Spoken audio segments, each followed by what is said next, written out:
Have you ever picked up a pattern and just thought, this looks like another language? If you've ever struggled trying to read a pattern, decipher all the markings, or pick your best size, by the end of this, I hope you can have the confidence to move forward with using your first pattern.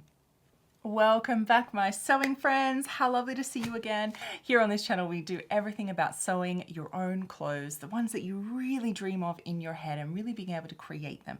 Not just copy designs, but create what you want. And this is part of a Learn to Sew series in 30 days or less. You can totally do it in less. And this is video number 4. So I've chunked it down into the 5 different steps or stages of learning to sew. And we've gone through your machine and setting it up, all the accessories and all of that. We went through then all the tools and equipment that you might want to get to make it a lot easier.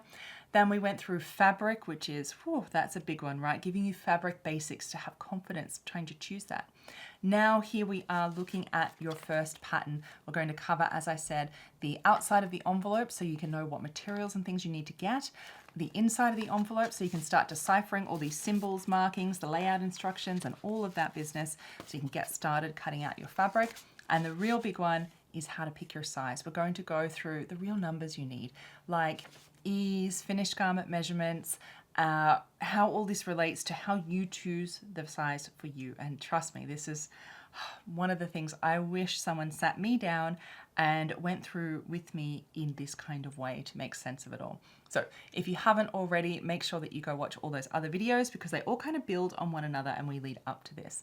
Let's first of all cover off some pattern types and brands. So the pattern types, you have things like printed patterns, you have digital patterns, and these might be a digital PDF that you print at home with all the tiles that you stick together. They might be a shop copy or a big A0 size that you print, have at a shop print for you in a large format so you don't have to do all that sticky taping. And they are all basically the same. They just appear differently, right? One's on a computer that you print, another is already on tissue paper, another will be printed there, but they all have the same kinds of information, which is what we'll be going through today. I will say a word of warning, in the age of AI now, do be careful because I've heard there's a lot of digital patterns out there these days that are AI created and they haven't been tested, they haven't been, thorough instructions, so avoid those. Go for a brand that you can follow their Instagram account, see them on YouTube, go to their website and follow what they're doing in their process,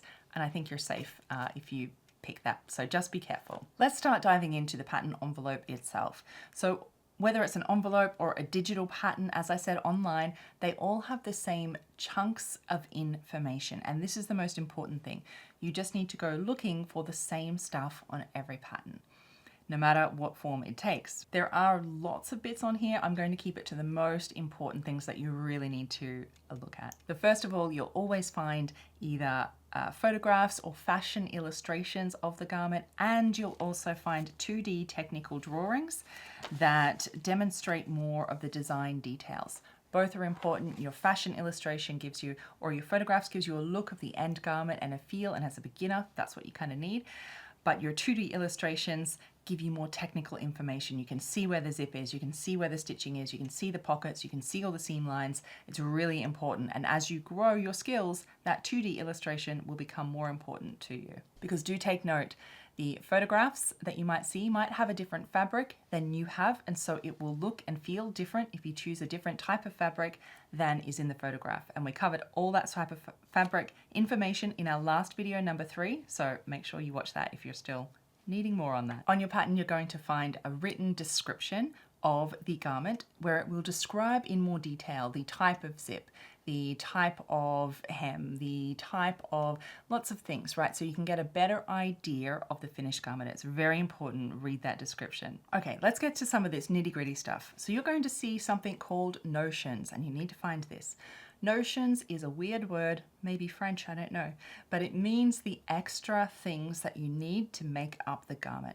So this will list out all of the thread, the zips, the interfacing, the buttons, anything else that you need to complete that garment. So it's very important. You need both your fabric and your notions to know what you need to get, like things to buy, in order to make up the garment. You'll always find a body measurement chart, and it should be listed hopefully as body measurements, but it will kind of be the main thing, and it's where you're supposed to measure your body and take your size from, and we'll get to more of that in a minute. Then you'll see this other chart that has your fabric requirements or how much fabric you need, and it will look really weird to begin with. So here you'll see it listed down, this big long chart, and it will generally have all the different views. Then it will have a bunch of size numbers all down here, and it's kind of like a graph. You're meant to come down the size chart across what you've got, and then that's your fabric that you need. You have many different views potentially of your garment. You'll see A, B, C, D, E. They might have sleeves, no sleeves, different lengths, and they're your different views. It's very important that you pick the correct view first along here. Then you'll see there's generally two different measurements listed. These numbers are measurements. It's going to be something like either 45 inches or 60 inches or 115 centimeters or 150 centimeters. If you didn't guess it already, this is the width of fabric. So you know how some fabric is shorter and other fabric is wider? Like when it comes off the roll, right? You've got that long length, but how wide it is, that is the width of your fabric. So you need to know. It makes a big difference into how your pattern pieces fit on there, so make sure you get the right width of fabric. So let's just say I had skirt B in a 45-inch width, and I was making a size 12, and we're going to get how to pick your size coming up. And then you come across here in a little matrix, and bang, that one there is 1 5/8. Of course, the metric version is on the other side. You just use the different numbers, and that's what I do all the time. So that's how much you need fabric that you need to get. So they're the really important things on there. Then you know how much fabric, the notions are what materials you need to get, and you're good. The last thing that you might see on here are things like lengths. And so, or garment measurements or finished garment measurements. And we're going to explain this coming up. So if your pattern does have this on there, that is excellent. There are some that are better and worse for others, and we'll talk more about that later, but that is on your pattern hopefully, and it gives you more information for our sizes coming up. Let's run over some of the main elements on your pattern pieces here. So you might have a big size nest of patterns, and you generally either want to cut to the biggest size, or you might even trace off your pattern where you take a copy of it. I've made other videos on how to do that before, so that you don't cut into your original pattern. Some of the main things you need to worry about on here are your grain line. It will be the long line with little arrows on it. That's really important.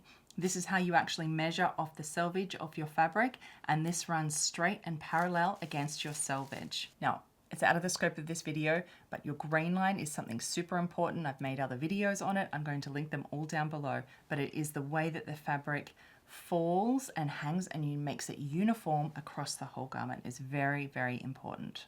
You might have other little circles, squares, dots, dashes, all sorts of different markings on your pattern, and these are there to be able to sew it up later. So these are what you transfer to your fabric via chalk, markers, etc. We talked about in the equipment. That's what you use those for, to transfer those markings to your fabric, so when you're sewing it up, your sewing instructions will refer to dots, small dots, big dots, dashes, all these types of things. You'll probably see these little triangles on the sides. These are called notches, and these are very important. Again, these are to help you later on to sew it up.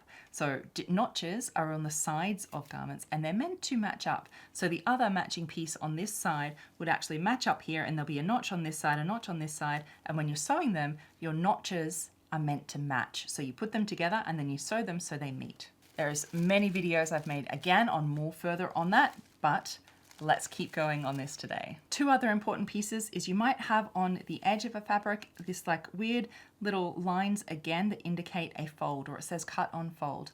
This is where your fabric is actually folded over, so that when you cut out your pattern piece, it folds over to create both sides of it, rather than having a seam down the middle. And that's all outlined in your layout, which we'll get to in a moment. The other thing is you might have lines going across your pattern, be it the bust or the hip, and these are lengthen or shorten here lines. So they're lengthen or shorten lines. And that is where you can make your pattern longer or shorter, because it's a nice spot that it sort of grades up and down on how to make it longer and shorter. Details for another day, but those are there for if you need to do that. That's what they're there for. Okay, let's move on to the actual pattern instructions here, because these can seem a little daunting.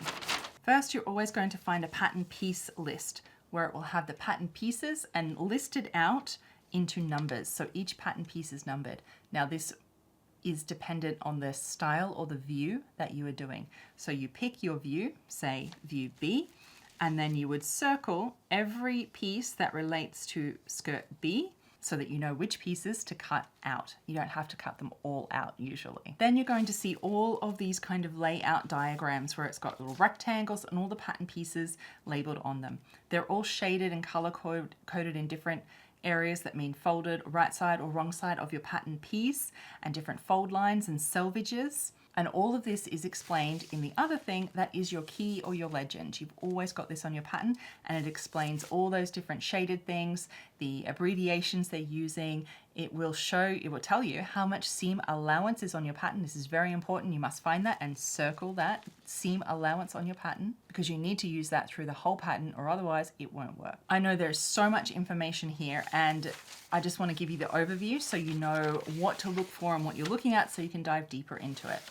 Then, of course, you have all of your instructions on how to put the garment together. And these are all listed in different views. So again, not all of those steps are probably relevant to you. So the easiest way to deal with this is to look at the view that you're making and circle everything relevant to you, the pattern pieces, which layout you need to do according to which fabric width you've got, and then all the steps that you need for your particular view. That way, when you come to use it, everything's already been highlighted and circled so you know which ones to do, and you can just follow those without getting too confused. Let's talk about some sizing fundamentals before we get into how to choose your size. So sewing pattern sizes have no relation to the clothes that you wear in the store. So ready to wear sizing is completely different than pattern sizing. The number here, it is just a number. It means nothing. Whether it says an 8, an 18, or an 80, it doesn't matter, right? As a sewist, all we care about now is our body measurements when we refer to size. So just lose all attachments to whatever numbers are here and do not go off your ready to wear size. The level 1 version of how to pick your size and how this is supposed to work is that you use this body measurement chart here. You measure yourself, bust, waist, and hip, and then you come along here and you find your closest measurements on here of your body measurements. And then you kind of match it up to the best and closest size number that this pattern relates to. And then you cut out that size and you make it up. But if you're anything like me, particularly with these big 4 ones, you probably find that it might be 2 sizes too big very often. So why is that? It's something called ease. So ease is kind of this invisible thing that's on the garment here. So let me explain what ease is. Ease is the difference between your body measurements and the finished garment measurements. Let me explain. So your body measurements are what your body measures. The finished garment measurements, we talked about this earlier, are how big the garment measures when it's all sewn up and finished and made, right? Because very often you'll find that the garment is bigger than your body, right? Just like this garment here, this is how much bigger this garment is than me. This here is called ease. It's extra room on the garment. And there are 2 types of ease. You have wearing ease or fitting ease. This is so you can actually move around in a garment. Imagine if this was like tight as, it would be basically a corset, and you get to sleeves and stuff, you wouldn't be able to move. So you need extra room. It needs to be bigger than your body so you can move. That's called fitting or wearing ease. Then there's design ease. This is where there's ease on a pattern for design. So if you have a big blousy balloon sleeve, right, there's extra fabric there because it's part of the design, right? Or a big full skirt, that's actually way bigger than your hips because that's part of the design. Now, when you're talking knit fabrics, that could actually be negative because the garment is smaller than your body, right? So we talk negative ease. And what ease is standard on what type of garments? It all depends, and that's the point. It depends on how you like it to fit. But there are a few guidelines I'll put on screen here if you must to help you get started with to know how much ease you like. The easiest way is to get a garment that you have already that is a similar fit, measure it, and then you'll know how big that finished garment measurement is, and that is the finished garment measurements that you might want moving forward. So let's talk how to pick your very best starting size. Knowing all of this information now, let's put this together. So you want to measure your body and write all those down. You want to use the body measurement chart here to see what size it suggests that you should take. Then you want to go looking for the finished garment measurements on your pattern. You might find it on the envelope, you might find it on the tissue pieces themselves, or you might not find it at all because it's something that most pattern brands unfortunately don't tell us. Though a lot of the indie brands do, and that's another reason why they can be really, really good and getting more value for your money. And I know this is hard when you start if your pattern doesn't tell you, but there is an easy way for you to know on any pattern, and that is by measuring the pattern pieces themselves to know what the end garment will be once it's all sewn up and finished. You can very easily do this. It is way out of the scope of this probably too long already video. It is what I do at Vintage Sewing School. I have it all there step by step on how to pick your best size and how to be able to measure patterns so you can know anywhere, bust, waist, hip, anywhere on the pattern, how the finished garment measurements so that you can get better and better and really get good at picking your best starting size. That is all at vintagesewing.com. I would love to have you there if you want to continue that journey. So if you found the finished garment measurements on your pattern, that is wonderful. So if you have a bust, a waist, anything, this gives you something to go on. You use that finished garment measurement and you compare it to a similar fitting garment you have in your wardrobe that's finished, measuring it, and then you can go and find something that is going to be the finished garment measurements the same size. And so then you can use that pattern size that you need. So make sure when you use finished garment measurements though, it must include ease. So it's not how big your body is.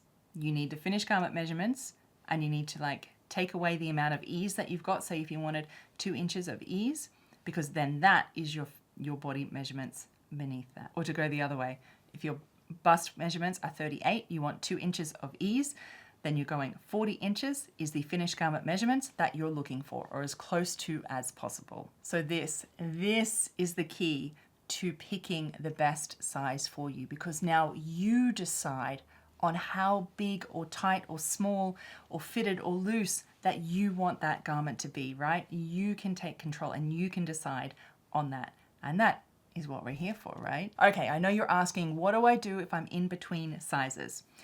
Look, everyone is. I think it's near impossible that anyone sits straight on the size chart. So what you need to do is I usually circle all the numbers that I'm at, whether it's your body measurements or your finished garment measurements that you're looking for, either one. But measure them all and see where they line up on the size chart. And you'll find that they'll go around in, one's over here, and one's here. Then what you do is look at the style of the garment. And I'm going to give myself as an example. So my hips are always bigger than my waist is always smaller and my bust is kind of in the middle, right? So standard logic is that you go for the biggest size. And that information is not incorrect. It's just we could go further on this. So looking at my recommended size from my measurements here. Then, as I was saying, we look at the style itself. Does the style have natural design ease that might be in favor of your body shape? For example, if I am going to pick a pencil skirt, that is tight fitting around the hips, right? So there's no wiggle room, so to say, for any extra fit. So I would have to go with my hip size, so the bigger size, and tailor it in from there. But if I had picked an A-line skirt or a circle skirt, for instance, that hip area naturally has so much extra ease, right? More fabric in that hip area because of the design. And so the sizing on the hip area is kind of negligible at that point because, of course, I'll go the smaller ones. It doesn't matter what size the hips are. There's so much extra room, right? So this can be applied through skirts, like that example, even in dresses and bodices. If it's a very loose fit, you've got more wiggle room, so to say. It can be a little bit smaller, bigger, doesn't matter. Maybe the shoulders you want bigger. If you're bigger busted, you want to look at the bust area or waist. So look at the design. If you've got pleats and gathers, that adds extra fullness, right? Often around the bust. So look at that and it might help you decide further to pick either one smaller on the small side or one on the big side, depending on your body shape and the style of the pattern. And that's again how you can take it to the next level as well in learning how to pick your best size. I know this was a super long video because this is a super big topic and I'm very passionate about, as you can imagine. So there are more learnings for you, of course, on each of these things. And if you want to have all of the notes and everything taken for you, we've just launched a YouTube membership. If you'd like to join Sew Club, I've taken all the notes for you and I've got a PDF printable of all this stuff we're talking about today. And in all the videos, they build a little Learn to Sew workbook for you. So all you need to do is check my channel and you click the join. And there you are. So your next steps, my sewing friend, is to get your pattern, decipher all the information on the front and the back so you can pick your style and you know what notions to get and how much fabric to get for your particular project. You can go in and read these instructions and circle out and decipher everything that is relevant to you for the thing that you're making. And don't forget about the seam allowance. Then you're armed with a little bit more knowledge here on what to do with all of those markings and symbols that you see here. And of course, how to lay it out onto your fabric to be able to cut it out, and very much so your size. You now hopefully have that understanding to look for your body measurements, to understand what ease is on garments. Know it's a thing, and better pick your best starting size. But remember, this is just a starting size. You can fit patterns after that. And that will be our actual topic for our next video in this series, is sewing your first garment and fitting your first garment. So you won't want to miss that. Make sure you are subscribed because it's coming very soon. All right, my sewing friends, I would love to hear it down in the comments below. Tell me your pattern disasters or the wins as well. I would love to hear them, what you struggle with the most with patterns, because I just might make some more videos around it. Remember, check the description box below for all the links to those other videos, and I'll see you in the next one. Happy sewing. Bye.